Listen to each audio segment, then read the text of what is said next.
अयोध्या में राम मंदिर भूमि पूजन के बाद अधिसूचित क्षेत्रों में मंदिर और धार्मिक स्थल बनाने का चल रहा है षड्यंत्र। विजय मानकर ने आदिवासी समाज से कहा, ग्राम सभाओं के नियमों का पालन कर अधिकारियों को जारी करे नोटिस। आदिवासी संस्कृति और सभ्यता के खिलाफ है धार्मिक स्थलों का निर्माण।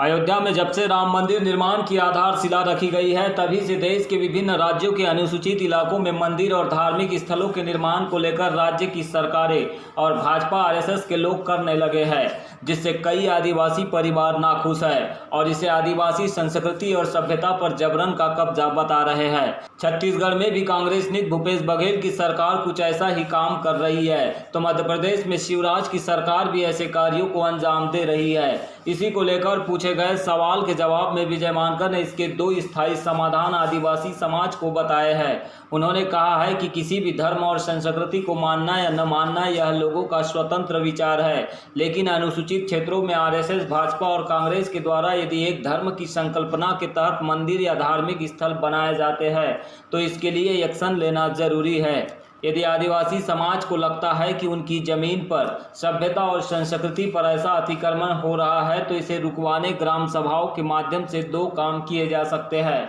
एक तो एफआईआर दर्ज करा सकते हैं और दूसरा ग्राम सभा का आयोजन कर कलेक्टर और अन्य अधिकारियों को नोटिस भी जारी किया जा सकता है। इसके अलावा ग्राम सभा के पिटीशन को गवर्नर, शेड्यूल ट्राइब कमीशन और ट्राइबल एडवाइजरी समिति को भी इसे दिया जा सकता है।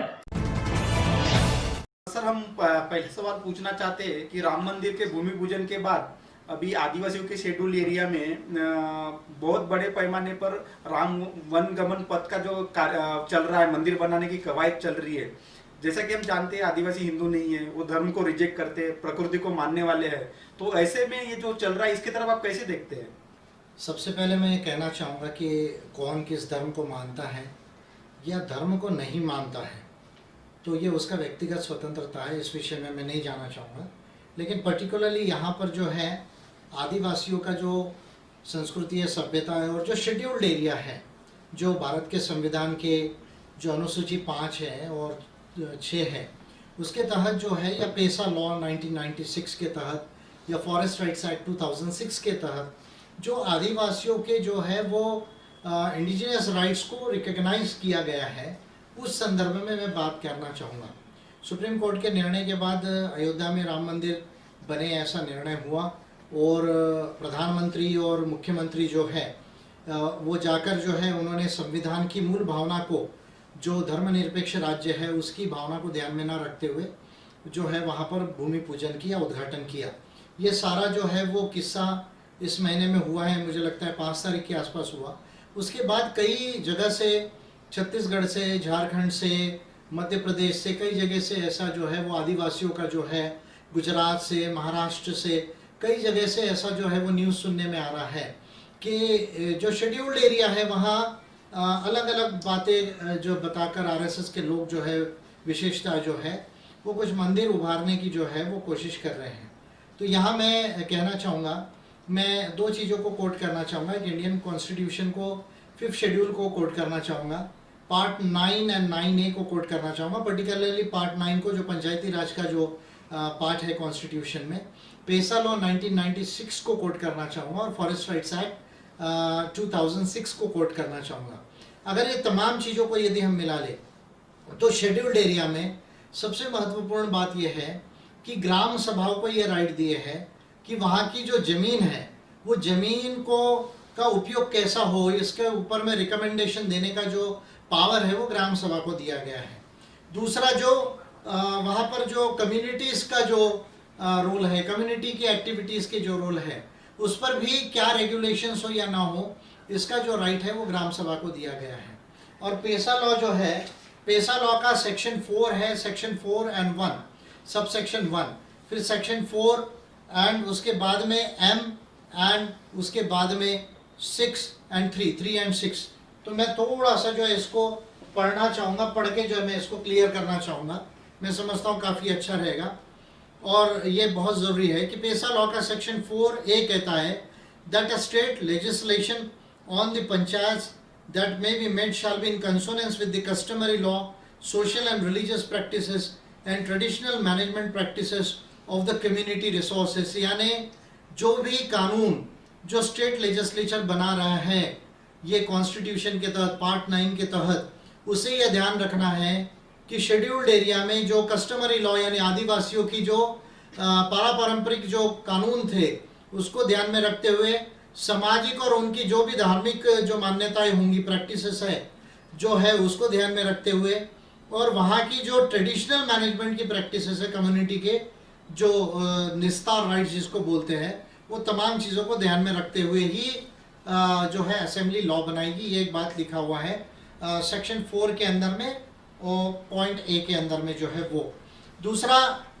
सेक्शन 4 के अंदर में एम सब सेक्शन एम और उसका 3 ये कहता है कि the power act to prevent alienation of land in the scheduled areas and to take appropriate action to restore any unlawfully alienated land of the scheduled tribes. यानी ग्राम सभा जो है, ग्राम सभा को और वहाँ की पंचायत को ये पावर होगा कि कोई भी जमीन आदिवासियों की अगर दुरुपयोग कर रहा है किसी भी चीज़ के लिए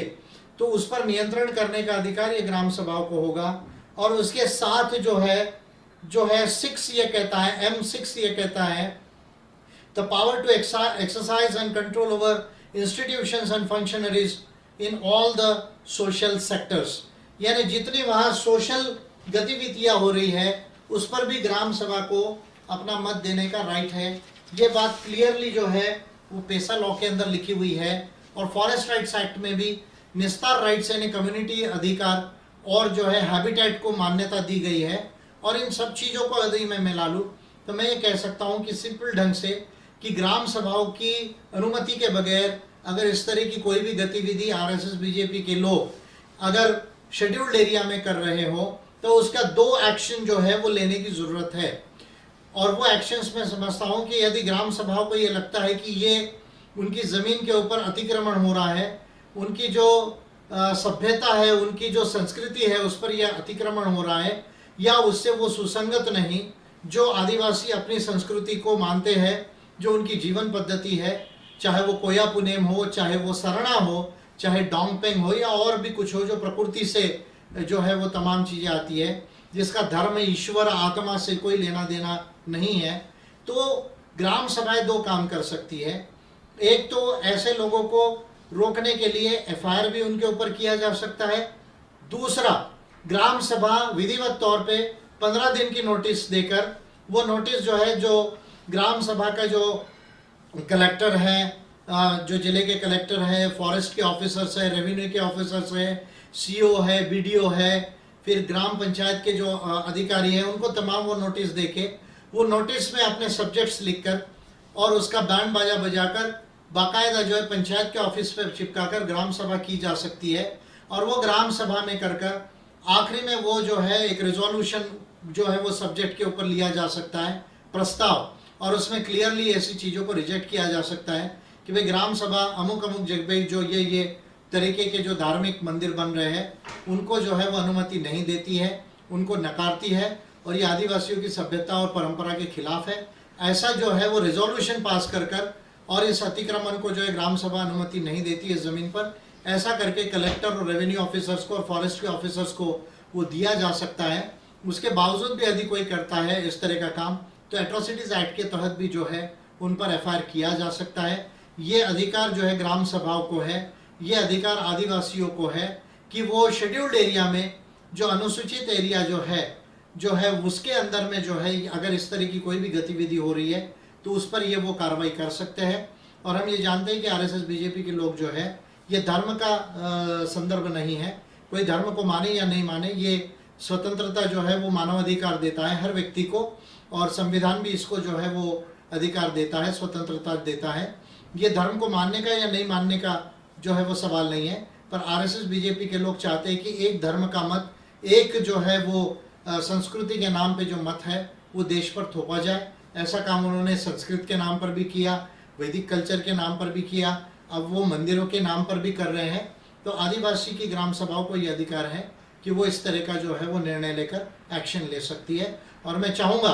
कि वो इस तरह का कॉन्क्रीट एक्शन करे। अगर वो ये चीज़ों को मान्यता नहीं देना चाहते, इस चीज़ से वो असहमत है, तो वो ऐसा कॉन्क्रीट एक्शन करे और इसकी जो प्रस्ताव है वो कलेक्टर को लेकर भी दे, अगर ग्राम सभा के लिए समय तो उसके पहले जो पिटीशन है वो पिटीशन गवर्नर को भी दी जा सकती है, शेड्यूल ट्राइब कमीशन को भी राज्य लेवल पर दी जा सकती है, और जो ट्राइबल एडवाइजरी काउंसिल होती है तो उसको भी जो है ऐसा पिटीशन दिया जा सकता है और एफआईआर भी किया जा सकता है, और आखिरी में ग्राम सभा का रिजोल्यूशन लेके इन गतिविधियों को रोका जा सकता है। ये एक काम है। दूसरा, आने वाला जो सेंसस है उस सेंसस में मैंने ऑलरेडी पिटीशन किया है कि आदिवासियों के संस्कृति के लिए, उनके जीवन पद्धति के लिए एक अलग कोड होना चाहिए। हिंदू, मुस्लिम, बुद्धिस्ट, जैन, सिखों के अलावा एक अलग कोड होना चाहिए। और जो पहले सेंसस में एक था कि जो एक कॉलम था कोई धर्म नहीं, वो फिर वापस होना चाहिए। ये मैंने ऑलरेडी जो है वो पिटीशन भारत सरकार को किया है पिछले साल में जो है, उसके ऊपर अभी कोई प्रोग्रेस जो है वो नज़र नहीं आ रहा है कोरोना बंदी में। तो इस बार जो है अपने धर्म के कॉलम में आदिवासी जो लोग हैं वो अपने ट्राइबल जो भी सभ्यता को मानते हैं, संस्कृति को मानते हैं, चाहे कोया पुनेम हो चाहे सरना हो, तो उसको वो लिखा सकते हैं। और मैं समझता हूँ कि ये काम करने की ज़रूरत है देश में, और इसका समय भी आ गया है। और API आदिवासियों के साथ में पूरे देश में, और ज़रूरत पड़ने पर इस पर बड़े लेवल का एक्शन भी लेगी।